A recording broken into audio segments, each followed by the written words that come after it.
The federal government that's having money trouble these days. 48 states cut their Medicaid budget this year. And in Arizona, Ben Tracy reports the fears that pressure to save money might cost lives. Tiffany Tate always thought of herself as a jock, the point guard on her high school basketball team. They won the state title twice, but now Tiffany can barely breathe. She's 27.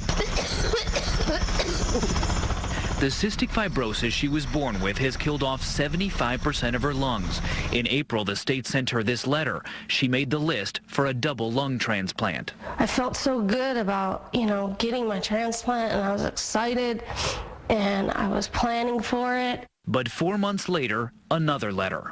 You cannot get the service because state law eliminated this type of transplant. So when you read that, what did you think? Crushed.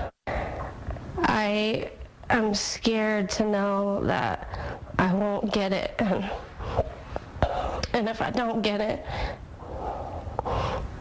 then I'm gonna die. As of October, Arizona's version of Medicaid no longer pays for certain organ transplants for low-income patients. They cost more than $200,000, and the state says too often they aren't successful. The cuts will save Arizona $1.4 million, 1/10 of 1% of its $825 million budget deficit. The state only has so much money, and we can only provide so many optional kinds of care.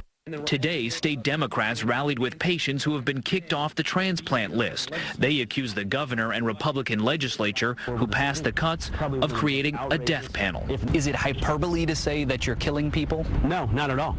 These people are not going to get the organs they need. That is a fact.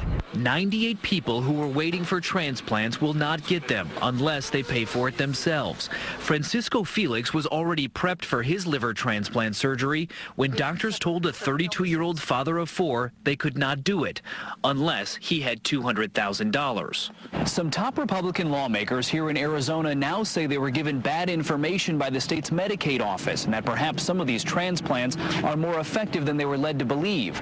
Bottom line, this has become so controversial here, they plan to reconsider the issue in January. Tiffany Tate still has hope. I'm going to fight until I take my last breath. Even if the fight gets tougher every day. Ben Tracy, CBS News, Phoenix.